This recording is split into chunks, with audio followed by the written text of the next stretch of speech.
Alors, Philippe Lagneux propose, avec des arguments lapidaires, c'est-à-dire l'inscription que nous avons vue, comme datation pour la collégiale, la date de 1142.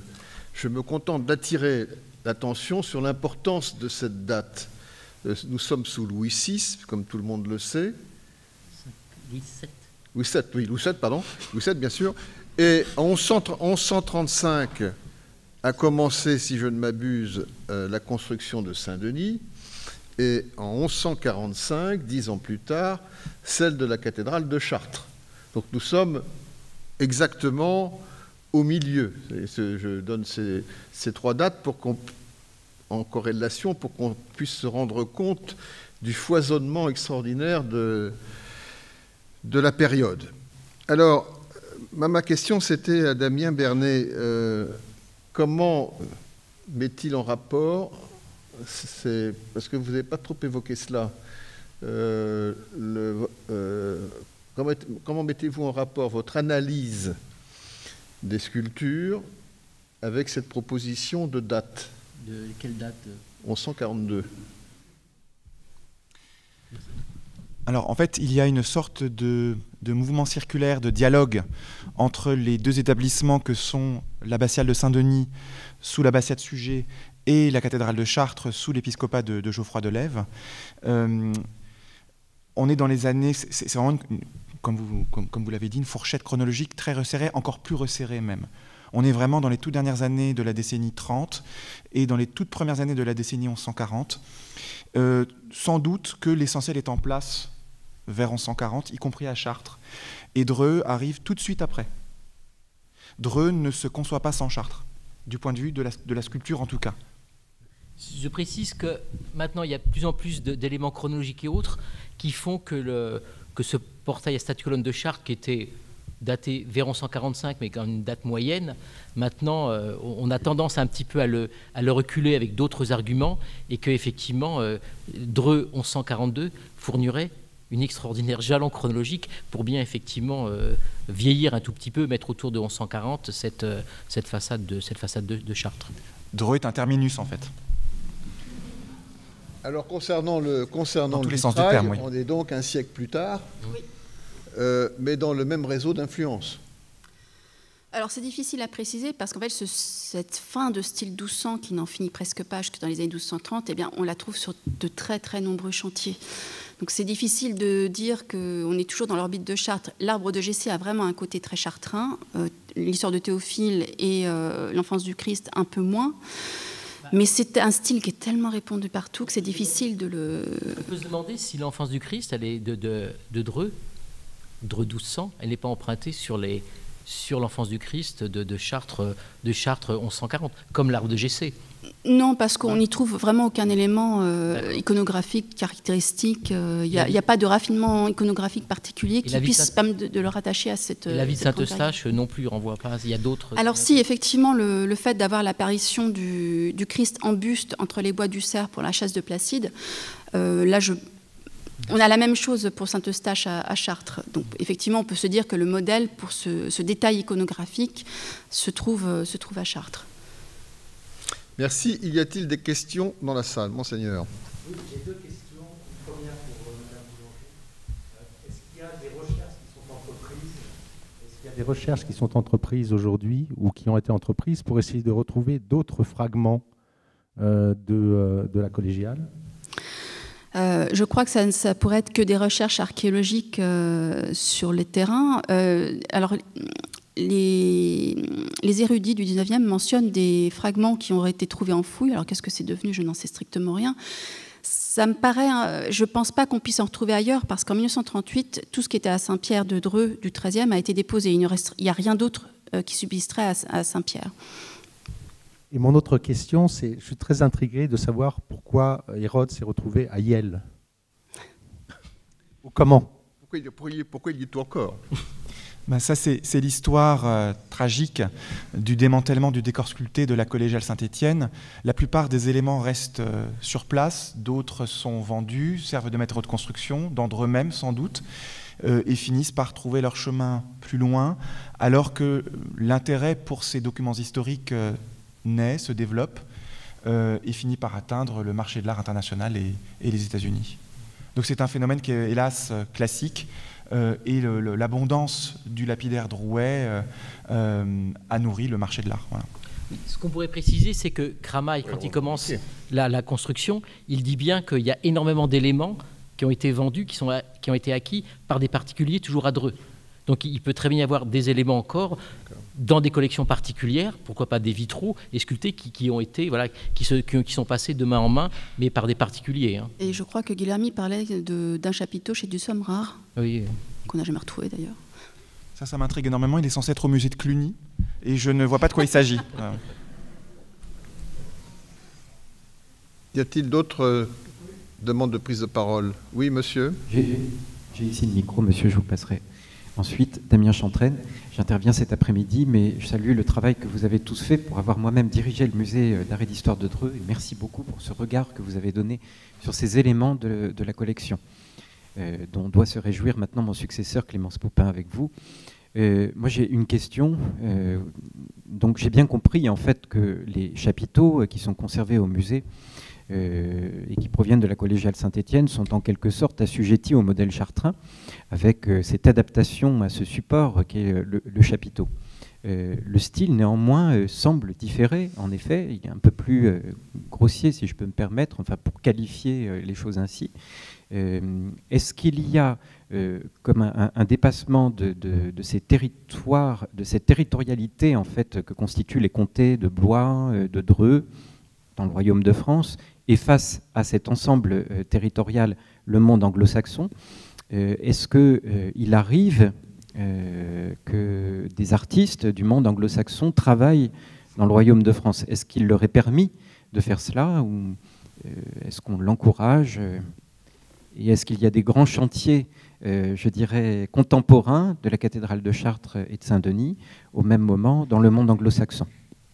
Alors, pour répondre, c'est quand on regarde la sculpture d'Île-de-France au début du XIIe siècle, eh bien, effectivement, elle est marquée notamment par ces très grosses têtes, ces gros yeux globuleux, etc.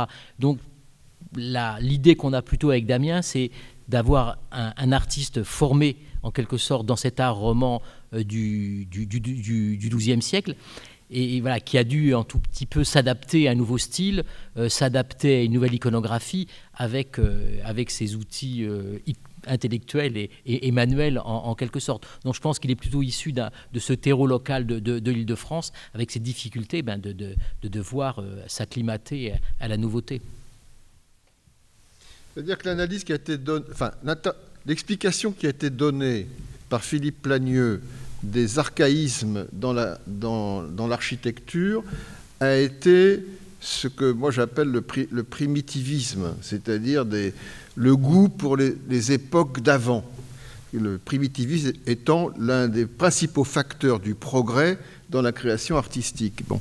Alors, admettons que ça soit exact, mais que cette interprétation soit bonne.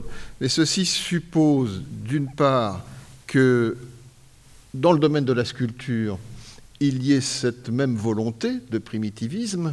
Ce n'est pas exactement ce que je viens d'entendre. Pas du tout ça. Et ça suppose aussi qu'on ait des idées un peu sur la communauté collégiale qui était là, qui devait partager ce type de spiritualité. Mais ça, pour le moment, c'est un trou noir. Alors, il y a, je pourrais dire, deux types de primitivisme sans le vouloir, qui se sont rencontrés en quelque sorte.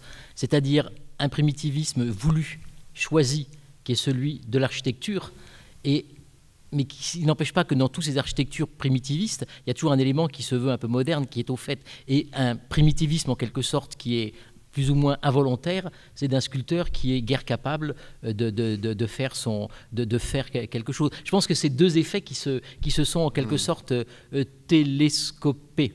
Alors ensuite, il y a énormément de communautés canoniales qui, à ce moment, sont des communautés qui jouent ce rôle du primitivisme. Et quand c'est voulu aussi pour la sculpture, c'est le cas de Beaugency. La sculpture, elle imite plutôt des formules du XIe siècle, mais mal.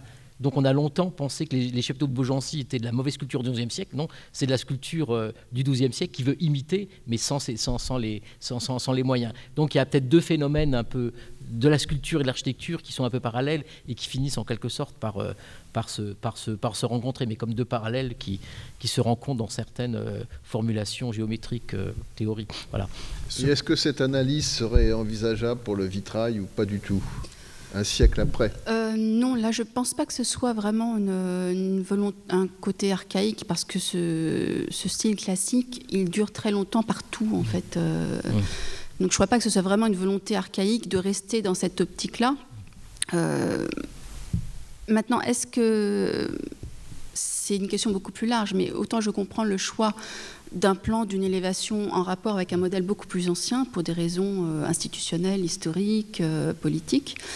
Autant je ne suis pas sûre que l'on fasse le choix sciemment pour des formules esthétiques, purement esthétiques, de type de peinture, de se référer à quelque chose de très très vieux. J'ai une explication qui vaut ce qu'elle vaut, c'est en dessous de fausse, mais qui est peut-être un moment une base de réflexion.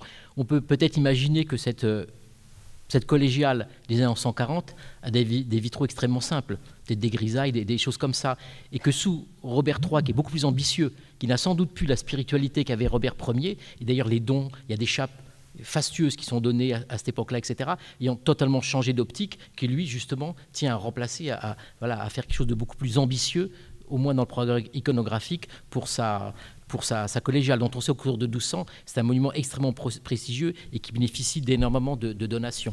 Oui, mais par exemple, ce style classique, il dure, ne serait-ce qu'à Chartres, il dure tout au long du chantier de Chartres, jusqu'en année 1225, et il cohabite avec des choses beaucoup plus novatrices. Donc c'est vraiment un courant parmi d'autres. Merci. Il y en a 100 ans, lui. Oui, encore un petit mot? Oui, pour faire un pas de côté par rapport à la question posée par Damien Chantraine concernant la dimension, le rapport politique le rapport entre politique et art, en quelque sorte. Le portail royal de Chartres s'inscrit dans un ensemble territorial qui est un groupe de comtés détenus par un certain Thibaut IV, comte de Blois, ce qu'on peut appeler le domaine thibaldien en quelque sorte, qui va depuis la Beauce et Blois jusqu'à la Brie et même à la Champagne. Effectivement, on observe un jalonnement de portails dans le sillage chartrain dans ce domaine thibaldien, en passant par Saint-Loup-de-Nault, Provins, Lagny-sur-Marne ou encore la Madeleine de Châteaudun. Et en réalité, le style commun à ces ensembles sculptés, on le trouve aussi dans le domaine royal capétien, et on le trouve aussi réinterprété par notre sculpteur local à Saint-Étienne-de-Dreux. Donc on voit bien que c'est un discours qui soutient une certaine prétention politique, mais qui n'est pas lié à une maison particulière. Sans doute parce qu'en fait, il sort de la matrice chartraine, qui est un lieu d'enseignement, un lieu intellectuel dont le magistère s'exerce très largement dans le nord du royaume, et que se référer à Chartres, c'est normal, indépendamment du fait que Chartres soit dans le domaine thibaldien. Voilà. Y a-t-il encore une question dans la salle? Oui. Les chapiteaux que vous nous avez montrés semblent être dans une pierre qui ne soit pas locale. Et savez-vous éventuellement déterminer l'origine? Ça, c'est la première question. Deuxième aspect, c'est que, par exemple, le linteau du portail de Chartres, du portail droit de Chartres, a été visiblement importé et sculpté au préalable sur place, dès les carrières. Ne serait-il pas possible que les chapiteaux de la collégiale soient d'importation aussi, directement sculptés? Ce qui semblerait pouvoir prouver qu'il y ait des choses communes et à Chartres et à Dreux. Je répondrai, monsieur, au premier volet de votre question pour laisser Philippe Lagneau répondre au second. La pierre, c'est compliqué. Lise Leroux, qui est géologue pétrographe au laboratoire de recherche des monuments historiques, le LRMH, ne se prononce pas. Ou plutôt, elle dit ce que ça n'est pas. Ça n'est pas une pierre de Vernon. Il n'y a pas d'inclusion de silex. Ça n'est pas un calcaire du nord des Yvelines, comme Mantes, la Jolie, ou comme Maule. Ça n'est pas non plus une pierre parisienne, assurément. Donc qu'est-ce qui reste ? Le sud de l'Oise, c'est un peu loin, mais on peut éventuellement descendre la Seine. Est-ce que l'Eure est navigable pour la pierre à cette époque? Je n'ai pas cette réponse. Donc ça peut venir d'un peu plus loin, en fait. Ou alors ça peut venir de très très près, sous nos pieds, mais je n'ai pas la compétence pour répondre.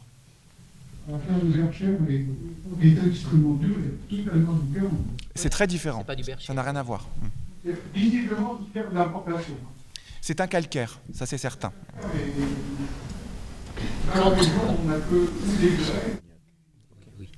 Quant au portail au linteau de la cathédrale de Chartres, c'est pas que celui du Sud, c'est toute la sculpture de la cathédrale de Chartres est une importation. Les parties sculptées, c'est du liais parisien, mais c'est du liais qui est arrivé en bloc et qui est sculpté sur place. C'est pas parce qu'au linteau, il y a des petites reprises, parce qu'il a fallu les adapter au moment du montage, mais à Paris, personne n'est capable de faire ce type de sculpture encore. Donc c'est une pierre importée de Paris, mais sculptée à Chartres. Voilà. Merci beaucoup.